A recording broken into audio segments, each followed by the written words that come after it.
Bueno, damos gracias al Señor por este tiempo. El Señor les bendiga. Estamos saliendo a muchos países. Bueno, llega, hay que ver si nos sintonizan, pero estamos saliendo por Radio Casa de Oración Argentina y por Radio Kenosis, también de Casa de Oración Banfield, y también estamos saliendo por YouTube de CDO Casa de Oración Argentina. Así que, Lucecita, te estamos haciendo famosa. Bien. Vamos a hacer un repaso de la última clase porque no tuvimos el martes pasado clase porque tuvimos una reunión interna de Casa de Oración Banfield. Los hermanos siguen llegando. Ahí vamos. Nos acomodamos un poquito. Y vamos abran en Romanos 4, 13 al 15, ese último tramo que nos quedó y avanzamos en el tema de hoy. Vamos rápidamente, preparen sus Biblias, sus anotadores, el matecito, el café, el tereré, el jugo de naranja, lo que sea, para amenizar este momento.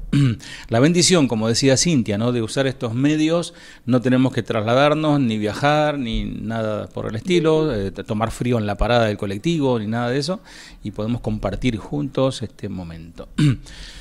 Bueno, 4, 13 al 15, porque no por la ley fue dada a Abraham o a su descendencia la promesa de que sería heredero del mundo, sino por la justicia de la fe. Porque si los que son de la ley son los herederos, vana resulta la fe y anulada la promesa, pues la ley produce ira, pero donde no hay ley tampoco hay transgresión. Bueno, Pablo cierra acá el círculo para concluir su argumentación. Ahora bien, cuando alguien trabaja, dice 4 al 5, no se le toma en cuenta el salario como un favor, sino como una deuda. ¿Se acuerdan que vimos eso? Vos trabajás todo el mes o la quincena y te pagan. Y no es un regalo que te están dando, no es un favor que te están dando, sino es una deuda que te tienen, que te están pagando. Sin embargo, al que no trabaja, sino que cree, es el que justifica al malvado. Se le toma en cuenta la fe como justicia. Lo que Pablo dijo, lo que el apóstol Pablo dijo en estos versículos, ahora lo dice de nuevo, en los versículos que acabamos de leer, 13 al 15, y contrario al más común malentendido de la expectativa de Dios en cuanto a los seres humanos, no podemos ser declarados justos por obedecer la ley. Por favor, prestemos atención a esto. Si fuera posible que se nos declare justo mediante la obediencia perfecta, no sería necesaria la gracia de Dios. Pero ¿quién puede guardar la ley? ¿Quién puede cumplir la ley? Aunque alguien diga voy a cumplirla a partir de ahora, a rajatabla para salvarme por mis medios, ya no puede ser salvo porque cuenta su pasado, y su pasado, así aquí se aplica, tu pasado te condena. Sin embargo, no tenemos esperanza aparte de la gracia de Dios, porque nadie puede ganar el título de justo. Amados, nosotros somos justos no por nuestra justicia, sino por la justicia de Jesús en la cruz del Calvario. Él nos atribuyó, nos transfirió, viste que hoy se usa mucho la transferencia, Él nos transfirió su justicia, por eso somos justos, no porque vos seas muy santo, porque ores 45 horas por día, o leas la Biblia 2 veces al día, no, somos justificados por Él, obviamente, con buenas obras, porque como dice Santiago, la fe sin obra es muerta, ¿no? Incluso si obedeciéramos perfectamente desde este momento en adelante, la justicia futura no puede borrar los pecados pasados. ¿Por qué entonces nos dio la ley? ¿Por qué la ley? ¿Por qué está ahí en el medio la ley? No para sugerir que pudiéramos ser salvos por ella, ni en sueños, amados. Nos dio la ley para hacer obvia nuestra desobediencia, para mostrarnos todas nuestras infracciones, para demostrar que nuestra naturaleza caída, pecadora, va en contramano de su perfecta naturaleza. Todo el que cree que la ley nos fue dada para que podamos demostrar valía, pronto se verá frustrado y a la larga caerá en la desesperanza. ¿Se acuerda que les di la imagen de los que hacen salto en galocha, salto en alto? ¿No? Y ahí está el que quiere saltar más alto y que quiere romper el récord. Y es como si vos te subieras a un aeroplano o a un helicóptero y los vieras de arriba y te parece ridículo porque vos estás más alto que ellos. Y así, por más que el hombre se esfuerce en saltar alto, en el estándar de Dios jamás podrá. Todo el que espera ser declarado justo mediante la obediencia a la ley va a experimentar fracaso repetido, fracaso repetido. Por eso les pasa eso a muchos religiosos. Por eso es lo que le pasaba a Martín Lutero, que era un hombre que amaba a Dios, era religioso, él quería agradar a Dios y se flagelaba, se golpeaba la carne, ¿no? Las cosas que hacen los monjes, y él sentía que seguía siendo pecador hasta que alguien le dijo, lee allí que dice, el justo por la fe vivirá. Nuestra única esperanza es recibir la justicia de Dios como una dádiva. ¿Qué es una dádiva? Un regalo. ¿Cómo se recibe? Al creer esa promesa tremenda y eterna de Dios. Es decir, para concluir la última clase, la justicia en realidad es una palabra de 2 letras. ¿Se acuerdan que era así el título? Justicia, palabra de 2 letras. ¿Por qué? Porque se deletrea fe. Justicia, una palabra de 2 letras. Bien, nos adentramos al tema de hoy, esperanza contra esperanza. Abran sus Biblias, por favor. Tienen ganas de estudiar, ¿no? ¿Amén? Ponen la manito ahí o algo. Bien. Oscar tiene ganas de estudiar. Cintia también. Olga, Justino, todo. Bueno. Romanos 4, 16. Avanzamos allí. 16 al 25. Por tanto, es por fe, para que sea por gracia, a fin de que la promesa sea firme para toda su descendencia. No solamente para la que es de la ley, sino también para la que es de la fe de Abraham, el cual es padre de todos nosotros. Como está escrito, te he puesto por padre de muchas gentes, delante de Dios a quien creyó, el cual da vida a los muertos y llama las cosas que no son como si fuesen. Él creyó en esperanza contra esperanza, para llegar a ser padre de muchas gentes, conforme a lo que se le había dicho. Así será tu descendencia. Y no se debilitó en la fe al considerar su cuerpo, que estaba ya como muerto, siendo de casi 100 años, o la esterilidad de la matriz de Sara. Tampoco dudó por incredulidad de la promesa de Dios, sino que se fortaleció en fe, dando gloria a Dios, plenamente convencido de que era también poderoso para hacer todo lo que había prometido, por lo cual también su fe le fue contada por justicia. Y no solamente con respecto a él se escribió que le fue contada, sino también con respecto a nosotros, a quienes ha de ser contada, esto es, a los que creemos en el que levantó de los muertos a Jesús, Señor nuestro, el cual fue entregado por nuestras transgresiones y resucitado para nuestra justificación. ¿Cuántos dicen amén y aplauden al Señor y zapatean un malambo para Cristo? La verdad que es una alegría, es una bendición poder leer esto, ¿no? Nos llena de esperanza. Vieron que cuando empezamos a leer al principio era puro pálida, como decimos en Argentina, ¿no? Era muy terrible, ¿no? Cómo Dios nos ve podridos, ¿no? Sin nadie busca a Dios, ¿no? Malditos éramos por el pecado. Dice la versión Palabra de Dios para todos, si no me equivoco. Por eso, la promesa de Dios se recibe por la fe, para que la promesa sea un regalo de Dios. Así todos los descendientes de Abraham tienen la seguridad de recibirla. No solo los que viven bajo la ley, sino también los que viven por la fe que tuvo Abraham, que es el padre de todos nosotros. 17. Así está escrito: te he hecho padre de muchas naciones, así frente a Dios.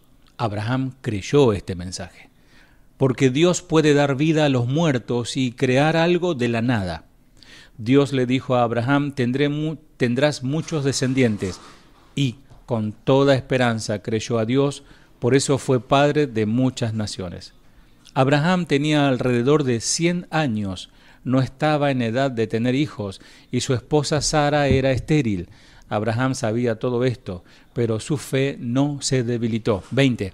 Mantuvo firme su fe en la promesa de Dios sin dudar jamás.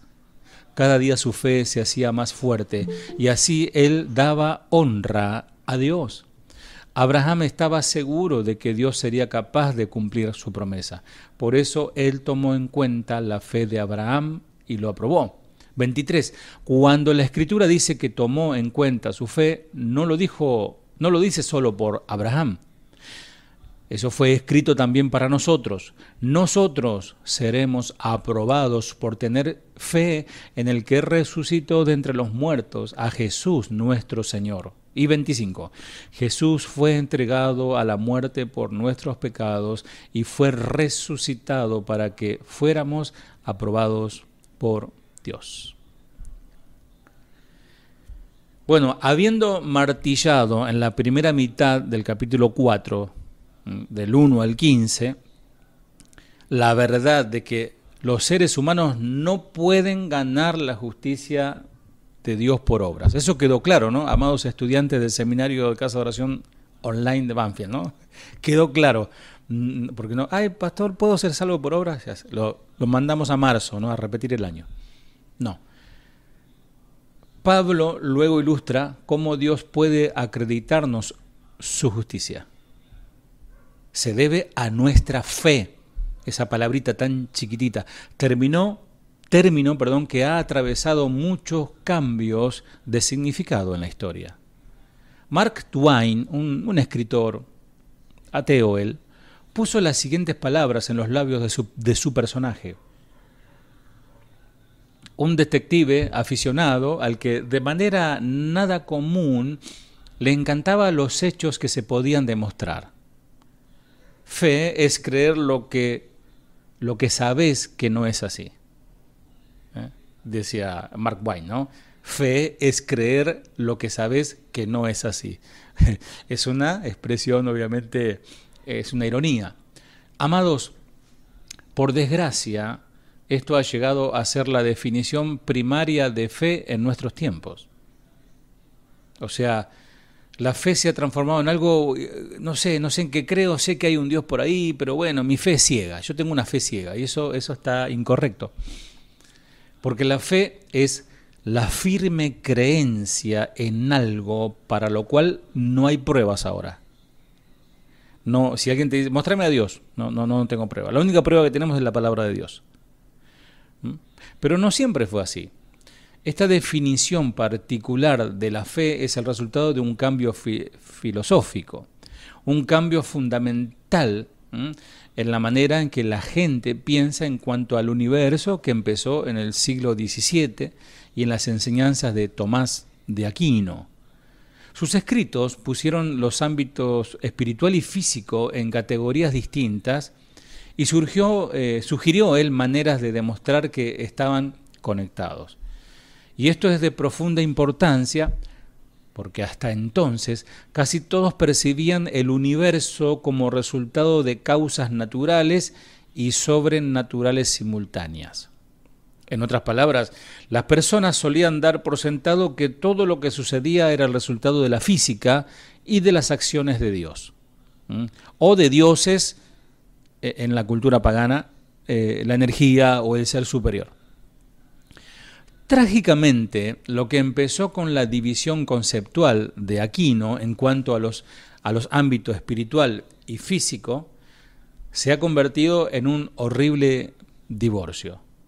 Casi todo sistema filosófico desde entonces ha tratado de explicar la relación entre lo visible y lo invisible, como si los dos no pudieran vivir en la misma casa, si querés, intelectual.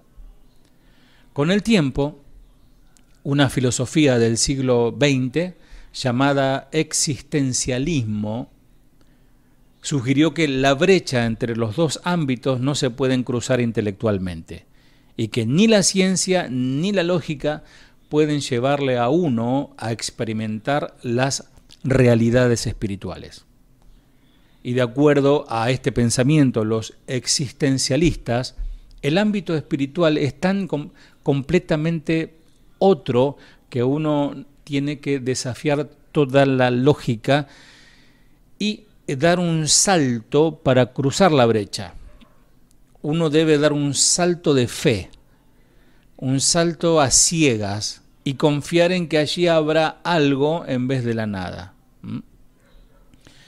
Hoy, por consiguiente, el concepto de fe más común es que es una creencia irracional o creer lo que sabes que no es así. O sea, ellos nos ven a nosotros como personas ilusas que creemos algo que no sabemos si es así. Y bueno, si no es así, por lo menos lo intentamos y fuimos personas felices en la tierra. Amados, la fe, según lo presenta las Escrituras, la palabra de Dios, es cualquier cosa excepto irracional. La fe no es irracional. La fe a menudo trasciende la prueba, pero eso no es decir la fe nos exige que apaguemos nuestro cerebro. ¿Entienden? La fe no dice que ignoremos la lógica y a ciegas creamos que lo que esperamos sea verdad. A veces, no sé si te ha tocado toparte con personas, con cristianos que creen, están tan convencidos, dicen, yo para fin de año tengo la 4x4, porque lo declaré y ya ¿cómo que lo dicen ellos? Lo visioné, lo decreté. Y uno dice, bueno, y lo dicen tan confiados que vos decís, ¿será que va a venir? No sé, y vos mirás también a ver si llega, ¿no? Llega a fin de año a ver si llegó. Para hacer esto algo más claro, pongan confianza donde dice fe. En vez de fe, cambien esa palabra y digan confianza. Ustedes están sentados en una silla ahora, ¿no? O en un sillón o en un sofá. A no ser que seas árabe y te sentes en el piso, pero estás sentado en una silla. Y vos sabés que la silla te aguanta, como sea, o en la cama, donde estés ahora. Te aguanta, no te vas a caer, no se va a desplomar al piso. Y tú depositas toda tu humanidad allí, ¿no? Porque sabes, y es tu silla favorita. Eso, amado, es confianza. Entonces es una manera quizás un poco burda, es una manera quizás un poco simple de explicar lo que es la fe. Descansar en el Señor. Ejercer la clase de fe descrita en la Biblia es una decisión. La fe conlleva decisión de confiar en alguien o algo, como la silla, por ejemplo. Uno decide. Por ejemplo, a ver, vos ejercés fe, fíjate qué interesante. Por ejemplo, vos ejercés fe cada vez que abordás un avión. ¿Cuántos viajaron en avión? Y ahí tenemos varios, una mano levantada, y a ver, otra por allí abajo, y otra por allá y otra por allá. Bien. ¿Viste cómo te subís? Yo digo que es un vagón de tren con alas, ¿no? Ese pedazo de fierro que es un tanque, que te sentás ahí, todo muy lindo, pero cuando empieza a carretear, que va creo que a 500, 600 kilómetros por hora y levanta vuelo, ¿no? Eso levanta vuelo y se inclina y ahí cuando te diste cuenta estás arriba de las nubes. Y vos decís, bueno, Señor, en tus manos encomiendo mi espíritu, mi alma. A los nuevos le dicen, ajusten sus cinturones. Dice, para estar más seguro. No, para reconocer los cadáveres en tal caso si pasa algo, ¿no? Bueno, un poco de humor negro. Entonces uno sube a un avión y vos estás confiando, estás descansando. Cuando vos, por ejemplo, permitís que un médico realice estudios o cirugía en tu cuerpo, mientras vos quizás estás medio anestesiado allí, también estás ejerciendo fe. teniendo una experiencia razonable, por ejemplo, de que el avión está diseñado y construido correctamente y que la tripulación y el comandante, ¿no? Pones toda tu expectativa de que va a aterrizar ese carromato volador a destino, ¿no? Que va, y de hecho cuando baja el avión todo aplauden, hasta el cristiano aplaude, ¿no? Le faltó fe. Bueno, teniendo seguridad razonable también de que tu médico es conocedor, sabe lo que hace y tiene experiencia, vos entregas tu cuerpo inconsciente a su atención, esperando quedar mejor que antes, ¿no? Porque a vos te duermen y vos no sabés si despertás o despertás ya arriba, ¿no? Entonces uno descansa y confía. Nadie puede demostrarte que tu viaje terminará sin percance. No, nadie te puede garantizar eso, perdón. Nadie te puede garantizar que te vas a sanar. Sin embargo, lo que has visto te permite confiar en lo que no puedes ver. O sea, vos sabés que en general todo sale bien, los vuelos salen bien, los tratamientos médicos salen bien, y con el tiempo la experiencia refuerza la decisión de confiar. A la larga, la experiencia repetida permite que la fe en los vuelos o en la medicina se fortalezca. O sea, cuando más horas de vuelo tenés, más tranquilo vas, ¿no? Y como que consolás a los nuevitos que van agarrados como indio en avión, dicen, no, van ahí rompiendo el asiento de lo agarrado que van, y vos que ya tenés esta hora de vuelo, no pasa nada, esto es así, sí, es un poquito de turbulencia, pero no pasa nada, no nos vamos a caer. La fe o confianza permite avanzar más allá de lo que vemos a fin de experimentar lo que todavía no se puede ver. Con todo, amados, la fe no es un salto al vacío. La fe nunca es una fe ciega. Pablo ilustra esta verdad en relación con de Abraham con Dios. Y vamos a repasar versículo 16 al 17. Dice, por tanto, es por fe, para que sea por gracia, a fin de que la promesa sea firme para toda su descendencia. No solamente para la que es de la ley, sino también para la que es de la fe de Abraham, el cual es padre de todos nosotros. Como está escrito, te he puesto por padre de mucha gente, delante de Dios, a quien creyó, el cual da vida a los muertos y llama las cosas que no son como si fuesen. La expresión de Pablo, que la nueva versión internacional traduce por eso, la palabra que aparece ahí en vez de por tanto dice por eso, establece una conexión lógica entre lo que acaba de escribir y lo que va a decir enseguida. Por lo tanto, en consecuencia de esto, así como el salario se obtiene por el trabajo y la desobediencia a la ley atrae la ira de Dios, la gracia se recibe por fe. La gracia solamente se recibe por fe. Hoy escuchábamos la canción de nuestro hermano Esteban, ¿no? Que decía que es solo por tu gracia. O sea, es la gracia de Dios, no somos nosotros, no es nuestra habilidad, no es nuestra inteligencia, no, es solo por su gracia. La gracia y la fe deben ir juntas porque la gracia es totalmente ajena a nuestro mundo. La gracia viene de otro lado, es extraterrestre, ¿se entiende? La gracia viene de otra dimensión, la gracia viene del monte de Dios. Es una acción milagrosa de Dios, es algo sobrenatural. A muchos les gusta usar esta palabra. Realmente la gracia es algo sobrenatural, no es algo de naturaleza terrestre, es de afuera. Nada diferente a abrir los mares. Éxodo 14 habla de abrir mares. Moisés abrió el mar. O hacer que llueva pan del cielo. Dios hizo que llueva pan del cielo en Éxodo 16.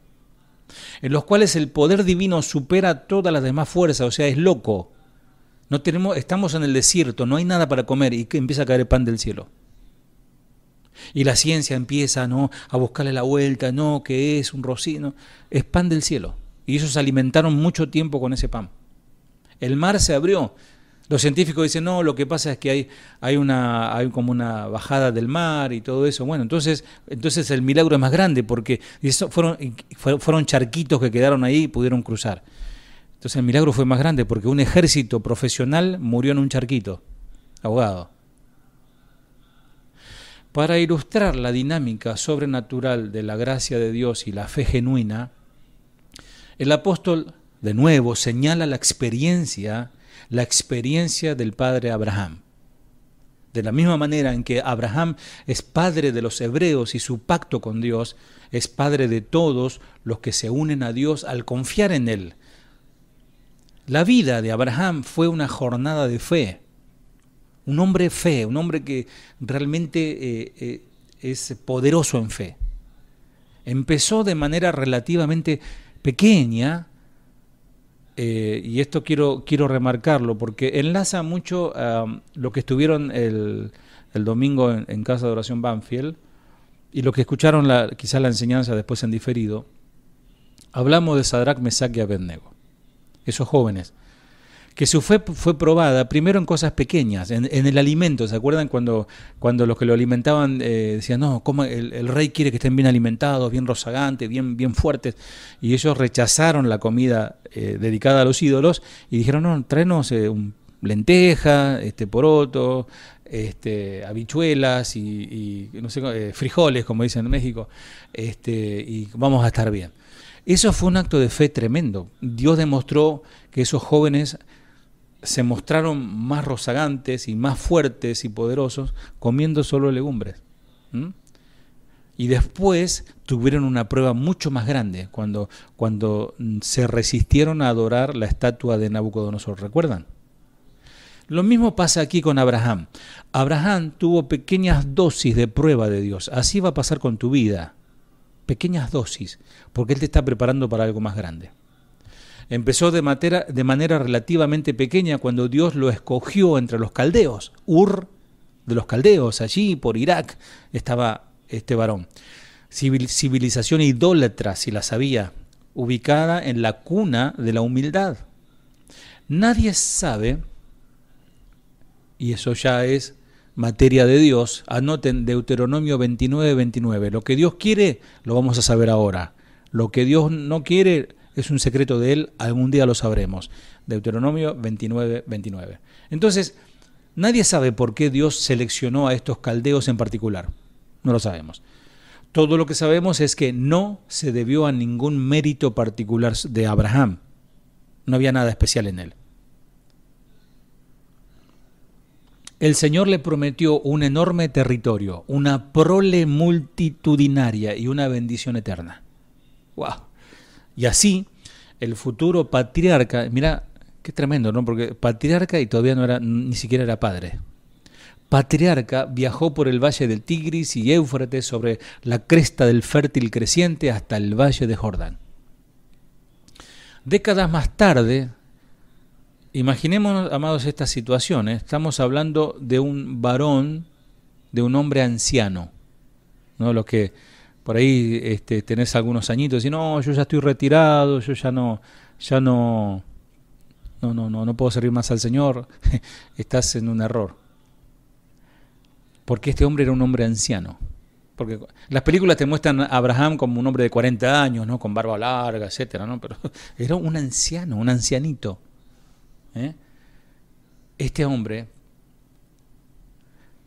décadas más tarde, perdía las esperanzas. Claro que, porque era humano, porque él la fe la filtró por su cerebro, por su intelecto. Acercándose a los 100 años, habiendo visto su tierra prometida acosada por la hambruna, Génesis 10:20, él se va a buscar comida.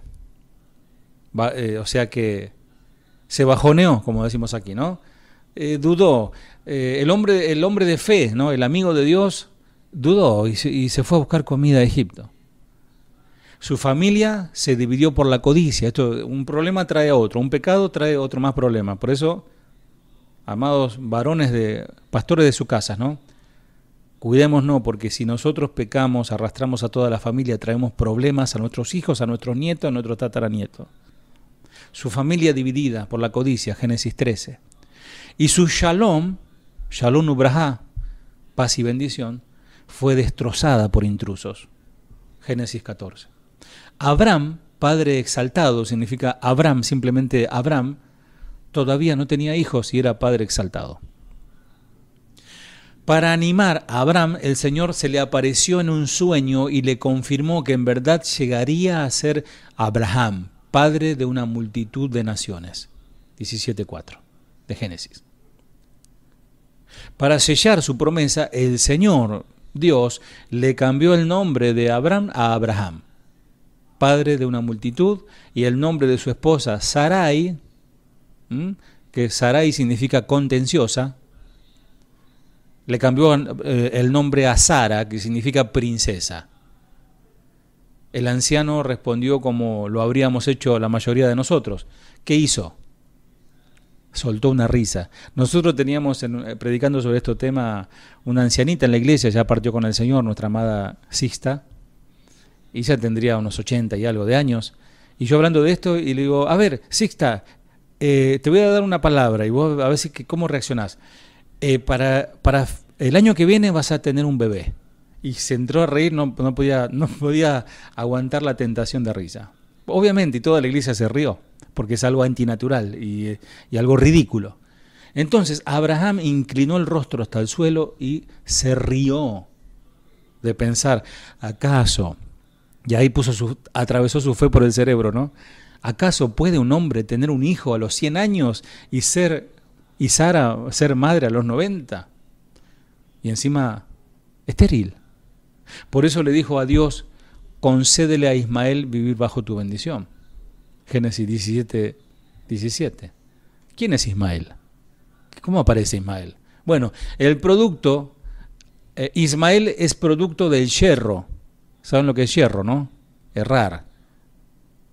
Del yerro de Abraham, de apurarse. Cuando una vez una persona me dijo, como dice la Biblia, ayúdate que te ayudaré, me quiso enseñar, ¿no? Bueno, ese versículo lo usó Abraham, o mejor dicho, lo usó Sara, y Abraham compró, ¿no? 13 años antes, Abraham y Sarai decidieron que el plan divino necesitaba un poco de ayuda, de la intervención humana. Todos somos buenos para eso, ¿no? ¿Cuántas veces Dios nos dice que nos quedemos quietos y vamos corriendo? ¿O cuántas veces el Señor nos dice que avancemos y nos quedamos quietos, ¿no? En realidad, si se estudia bien, la promesa de Dios no decía nada en cuanto a que Sarai sería la madre de los hijos del pacto de Abraham. Esa es la verdad. Tal vez Dios tenía en mente un vientre prestado, decía ella. ¿No? Tener hijos ya era físicamente imposible para Sarai, pero no para Abraham, porque el hombre puede seguir concibiendo aún en su vejez. Tal vez no estaba pensando con suficiente creatividad, así que Sarai le dijo a Abraham, el Señor me ha hecho estéril. O sea, es casi como un reproche, ¿no? El Señor me hizo estéril, por lo tanto, ve y acuéstate con mi esclava Agar. Tal vez por medio de ella podré tener un hijo. Y Abraham se frotó las manos, dijo, oh, gloria a Dios, dijo, ¿no? Abraham aceptó la propuesta que le hizo Sarai, entonces ella tomó a Agar, la esclava egipcia, y se la entrega a Abraham como mujer. Todo esto está en Génesis 16, 2 al 3. Pero le salió el tiro por la culata, y amados, eso causó, ese pecado, esa falla, causó, así como la promesa es eterna, así como la promesa trasciende el tiempo, la maldición también trascendió el tiempo, paralelamente con la bendición. Por eso, amados, cuando nosotros hacemos las cosas bien, adelante nos esperan cosechas de bendiciones. Pero cuando nosotros tomamos malas decisiones, somos rebeldes a la voluntad de Dios, hacemos lo que queremos, obviamente lo que nos viene por delante no son cosas buenas, ¿no? Quien siembra espino cosechará espinos. Entonces, siempre es así cuando decidimos ayudar a Dios a cumplir sus promesas. Agar e Ismael se convirtieron en una fuente de amargura. Contención había en la casa del patriarca. No había paz en esa casa, imagínate. peleando las dos mujeres, pues ya tenía dos esposas, peleando y una que se burlaba de la otra, y etcétera, ¿no? Así que cuando el Señor aclaró que el vientre seco de Sarai sería en verdad la fuente de su multitud, Abraham no pudo evitar de reír de incredulidad. Génesis 17:17. Como uno esperaría, cuando Sarai más tarde oyó la noticia, le llegó la noticia de los labios de los ángeles, ¿qué hizo también? Me imagino yo atrás de la cortina levantando la cabeza y ja, ja, ja, riéndose en secreto. 18:12 dice eso. Pero no debemos ser demasiado duros ni con Abraham ni con Sarai, porque nosotros somos súper espirituales. Ay, por Dios, ¿cómo se pudo reír Sara y Abraham, no? Claro, como tenemos la Biblia y sabemos que Dios es el creador todopoderoso del universo, pero ellos casi no sabían nada del Señor al principio, porque el Génesis lo escribió Moisés. Moisés no había nacido todavía. O sea, ubiquémonos en el tiempo, la fe que requirió Abraham para depositar sobre el Señor. Luego, conforme el Señor le revelaba más y más de su carácter y poder, su fe obviamente comenzó a crecer. Lejos de ser un salto al vacío, un salto a ciegas, el suyo fue un peregrinaje de fe dirigido por el Señor, en el cual se exigió confianza en medidas pequeñas al principio. Dios te está probando en medidas pequeñas. ¿Dios podrá con esto? Claro que Dios puede con eso. Y Él te está probando. Créele al Señor. Cada decisión de confiar fue recompensada con bendición y con una mayor comprensión de Dios, porque Él quiere que le comprendamos qué es lo que Él está haciendo. Conforme Dios demostraba ser fiel, la fe de este matrimonio maduraba. Noten la respuesta del ángel a la risa incrédula de la anciana pareja. ¿Acaso le contestó, ¿hay algo imposible para el Señor?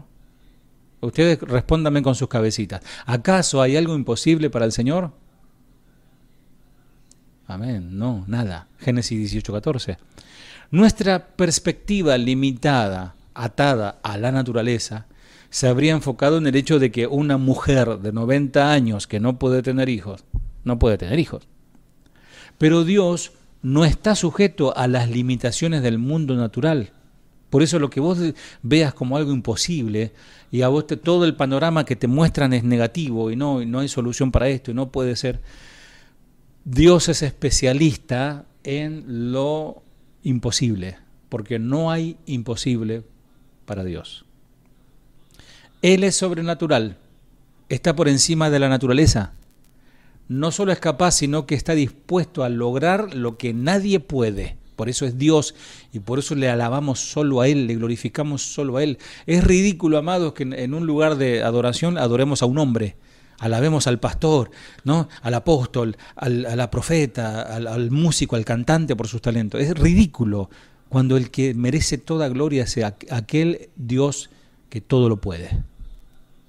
Unos pocos capítulos más adelante, en el relato de Abraham y Sara, leemos la palabra: y el Señor visitó a Sara tal como lo había dicho que lo haría, e hizo por ella lo que había dicho que haría. Gloria a Dios. Génesis 21:1. Perdón que me pongo efusivo, pero no hay manera de expresarlo solamente diciendo gracias, Señor. La anciana entonces concibió. Yo sé que puede sonar un poco, puede ser, la imaginación, uno puede decir, ay, qué repulsivo todo esto, ¿no? La anciana concibió, quedó embarazada, llevó a su hijo en su vientre 9 meses. Eso habrá sido todo un espectáculo, ¿no les parece? Y dio a luz un hijo, al que le pusieron por nombre Yitzhak, que significa él se rió. Nosotros le conocemos como Isaac. Sara comentó sobre la ironía del nombre de Isaac. Yo creo que aún en todo el embarazo ella seguiría riendo, pero ya su risa era otra. Amados, es mi deseo que vos comiences a reírte por las cosas imposibles que Dios hizo en tu vida. ¿Viste esa risa con lágrimas en los ojos y esa risa que proclama Dios es grande, Dios es maravilloso? Y que todos los que se acercan puedan recibir esa noticia. Dice Génesis 21, 6 al 7, Dios me ha hecho reír y todos los que se enteren de que he tenido un hijo se reirán conmigo. ¿Quién le hubiera dicho a Abraham que Sara amamantaría hijos? Sin embargo, le he dado un hijo en su vejez. Qué maravilloso es ver su risa transformada de burla a una risa de gozo, de descreimiento a celebración. Porque recuerden que Sara recibió bullying, ¿no? Bullying sería hoy, ¿no? Recibió burla, ataque. Esta vieja, encima estéril, ¿a quién le ganó? ¿No? Vos y tus visiones y tus ideas, loca, lo menos que le habrán dicho. ¿Cómo le quedó el ojo a todos esos, no? Tuvieron que reconocer que Dios es grande. Muchos, especialmente para los lectores judíos, bueno, ¿qué tiene que ver todo esto con Romanos 4, 16 al 25, lo que estamos viendo? Bueno, mucho, porque sostenemos que todos somos justificados por la fe y no por las obras que la ley exige, dice 3:28. Luego demostró que la justificación de Abraham fue por fe. Amado, creo que hace 3 clases que estamos viendo esto. Y Dios quiere que eso quede claro, para que nadie se la crea, para que nadie piense que puede comprar la salvación. Se necesitó fe porque no era más factible que Abraham la obtuviera por medios naturales que el que una mujer, perdón la expresión, que una vieja de 90 años pueda dar a luz. El pacto de Dios con Abraham prometió una multitud de descendientes, ese fue el pacto de Dios. El patriarca trató sin éxito de apropiarse de la promesa mediante medios naturales, o sea, Agar tomó la criada y tuvo un hijo, Ismael. Lo único que tenía para ofrecer era su creencia en el carácter y poder de Dios para hacer lo que Dios le había prometido. Amado, no nos queda otra que creer. Fe. Fe es lo que agrada a Dios. Sin fe es imposible agradar a Dios. Y vos vas a ver la obra de Dios en tu vida. En su tiempo, Dios soberanamente, sobrenaturalmente cumplió su promesa sin ninguna ayuda de Abraham o de Sara. Dios no necesita tu ayuda, la ayuda de nadie para hacer su milagro. Dios no necesita eso. Vamos, versículo 18. ¿Están aburridos o seguimos? ¿Seguimos, Juan? Dice, el que creyó en esperanza contra esperanza, y este es el jamón, porque este es el título de la enseñanza, el que creyó en esperanza contra esperanza, para llegar a ser padre de muchas gentes, conforme a lo que se le había dicho, así será tu descendencia. Amado, lo dijo Dios y así será. Si Dios dijo, yo estaré con ustedes hasta el fin del mundo, yo estaré, y eso es verdad. Si Dios dijo, no te desampararé ni te dejaré, eso es verdad. Si Él te dice, yo vendré a buscarte y te llevaré donde estoy yo, eso es verdad, amados. Tenemos que tener la fe de Abraham en todas estas promesas. La expresión contra toda esperanza es un giro paradójico de la frase que algunos usan para respaldar su enfoque de que les hablé anteriormente, salto al vacío, ¿no? El salto de fe, o un brinco de fe, ¿no? O activa tu fe. Pero no, Pablo quiere decir con esta expresión una separación entre la esperanza natural y la esperanza sobrenatural. Esperanza contra esperanza, la esperanza de Dios contra la esperanza humana. La gran esperanza de Dios contra la pequeña esperanza humana.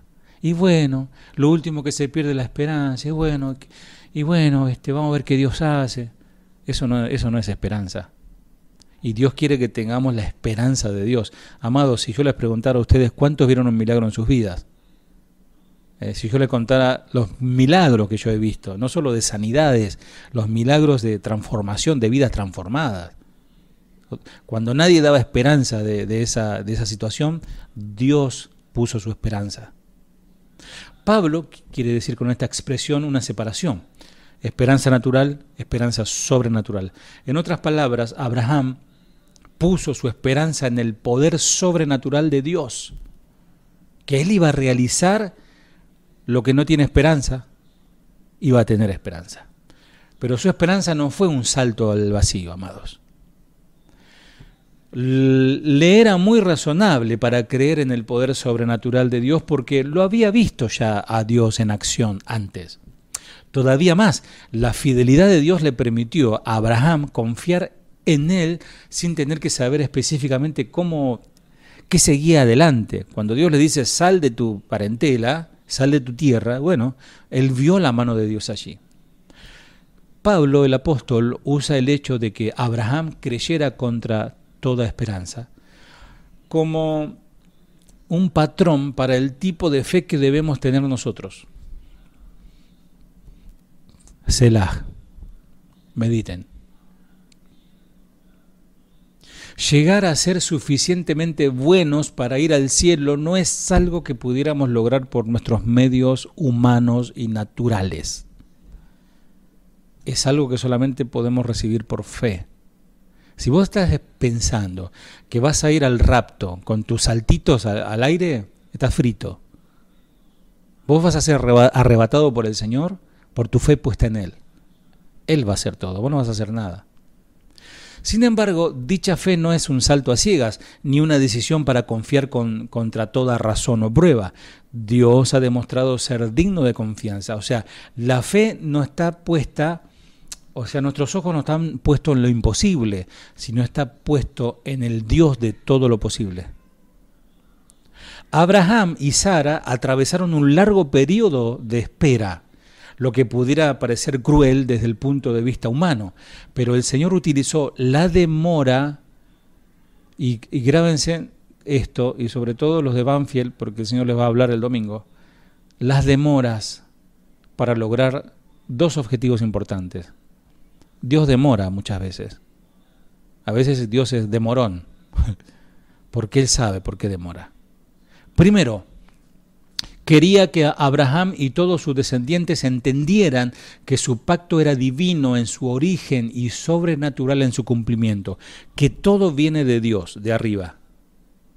Segundo, Dios quería, mediante la experiencia personal de ellos, cultivar la de Abraham y Sara, la fe de ellos, conforme adquirían mayor conocimiento del carácter santo y el poder ilimitado de Dios. Vamos, 19 al 21. Y no se debilitó en la fe al considerar su cuerpo, que estaba ya como muerto, siendo de casi 100 años, o la esterilidad de la matriz de Sara. Tampoco dudó por incredulidad de la promesa de Dios, sino que se fortaleció en fe, dando gloria a Dios. Mirá qué hermoso, ¿eh? La alabanza te fortalece la fe. Algunos que no cantan en la iglesia, ¿no? Bueno. Plenamente convencidos de que era también poderoso para hacer todo lo que había prometido. Amados, me anima ver el comentario divinamente inspirado de Pablo acerca de la fe de Abraham y Sara.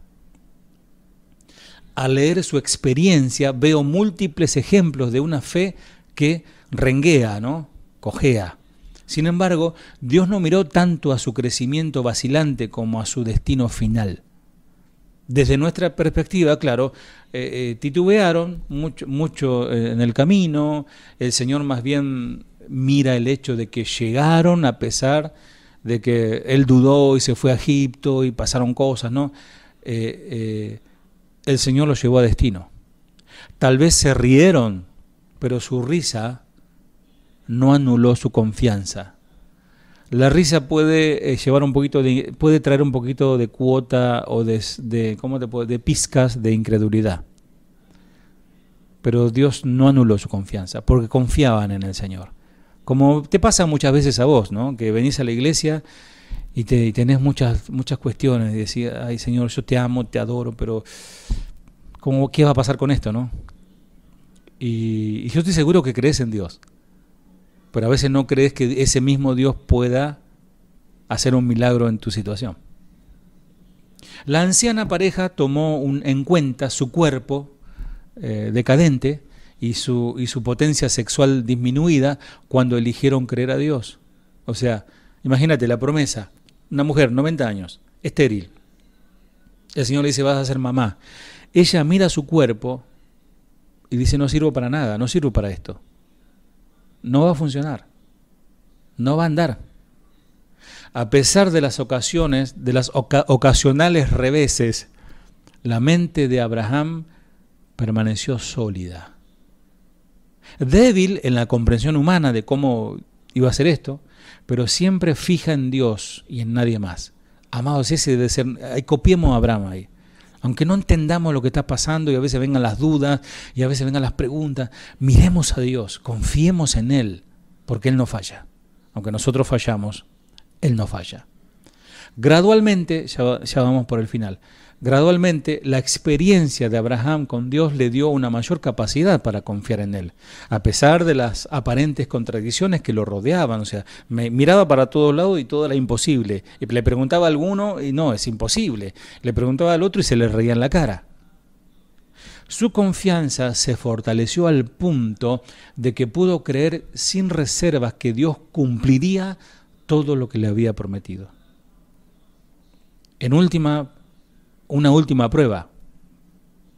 No menciona este pasaje, pero a plena vista para todos los que conocen la crónica de fe de Abraham, él demostró un temple, a eso se le llama perfección. Perfección significa madurez, una madurez, confianza en Abraham, de Abraham en Dios. Pensemos esto como el examen final de Dios a este hombre. Varios años después del nacimiento de Isaac, Abraham estaba enamorado de su hijo. No sé si a alguno de ustedes les ha tocado tener el último, el Benjamín, que le dicen, ¿no? El último hijo, decir, bueno, no lo esperábamos, ya pensé que ya no podía tener más hijos y apareció el último, ¿no? Y ese como es especial ese, ¿no? Y en este caso era el único, el soñado, el prometido de Dios, el que el Señor dijo que de este varón, de este joven, vendrá una descendencia que será mayor que la arena del mar y las estrellas del cielo. Varios años después, ya un muchachito, Isaac, el hijo único de Abraham y Sara, la expresión misma de la promesa hecha carne, del pacto de Dios en este niño. Y el Señor le ordena que hiciera algo humanamente inconcebible. Toma a tu hijo, el único que tienes y al que tanto amas, y ve a la región de Moriah, una vez allí, ofrécelo como holocausto en el monte que yo te indicaré. Génesis 22:2. Amados, ustedes traten de imaginarse, ¿no? El Señor le habló, quizás en sueño, en visión, a la noche, y el otro día a la madrugada tenía que levantarse y hacer todo lo que hizo. Ese hombre no durmió, ese hombre no lloró toda la noche, pensando en su hijo, que no lo iba a ver más. ¿Cómo va a ser esto? Pero su confianza estaba en Dios. ¿Se dan cuenta? Otra vez. Y él no dijo, es el diablo, es mi mente. No, él sabía quién, él conocía muy bien a Dios. Y sin vacilación, aunque seguramente con gran angustia, su pecho hinchado de sollozo, contenido, no me cabe la menor duda de eso, el fiel anciano obedeció.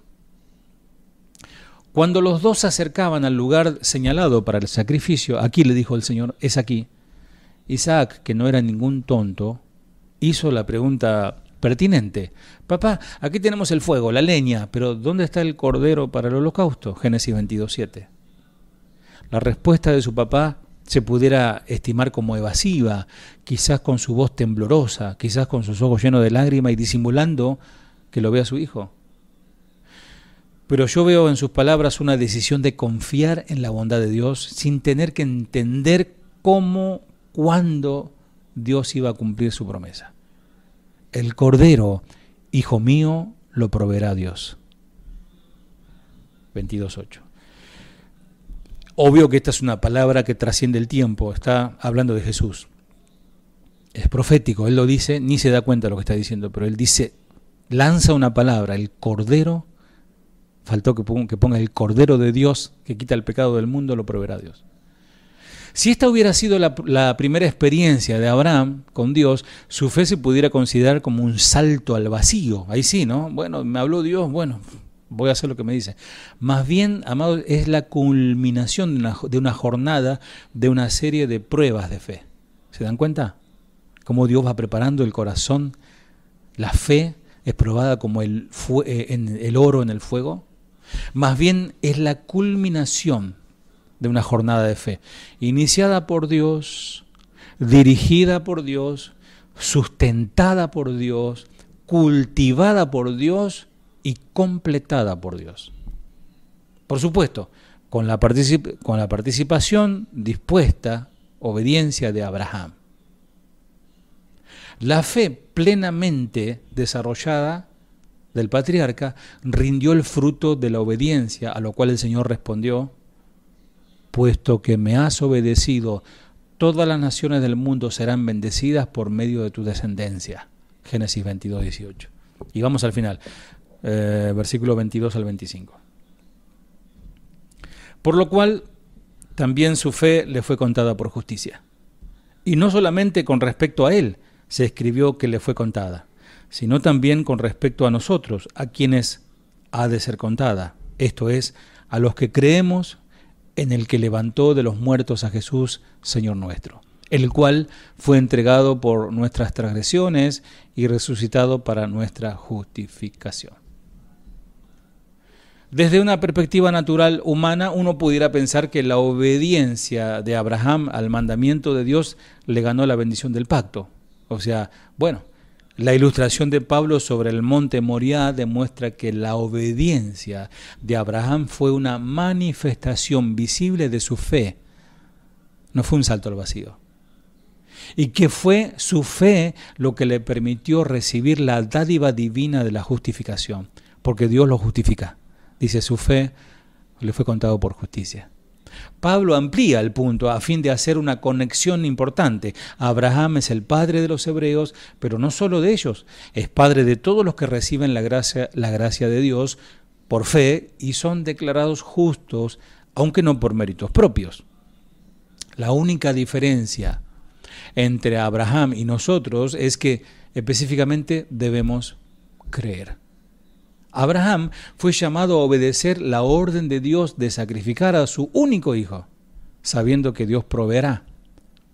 Ahora somos nosotros llamados a creer. Por eso dice, en aquel que levantó de entre los muertos a Jesús, nuestro Señor, Él fue entregado a la muerte por nuestros pecados y resucitó para nuestra justificación. Ahí te habla a vos y me habla a mí. ¿Qué tenés que hacer con esa palabra? Creerla. Y este es el Evangelio, amados. Este es el Evangelio. En sus términos más directos, el Señor Jesús, Cristo, murió por nuestros pecados conforme a las Escrituras y fue sepultado. Luego Cristo resucitó y los discípulos lo vieron, incluyendo una reunión en la que interactuó con más de 500 seguidores, 1 Corintios 15, 6. Y al confiar en la provisión de Dios, a pesar de la aparente finalidad de la muerte, también esperamos nosotros, vos, Luz, Bernardo, Peregrino, Miriam, Jenny, Hugo, todos los que están allí, estamos esperando contra toda esperanza y recibiremos de Dios la vida eterna. Amén.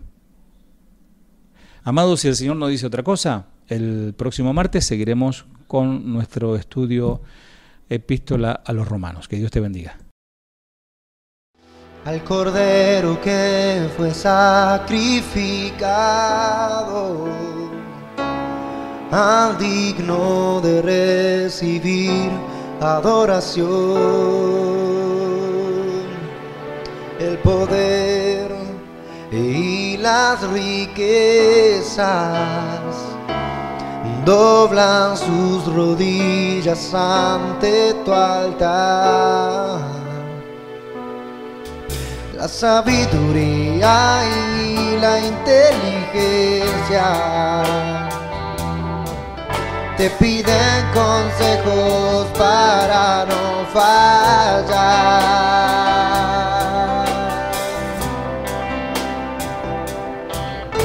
A ti sea la gloria, sea la honra, a ti Jesús. A ti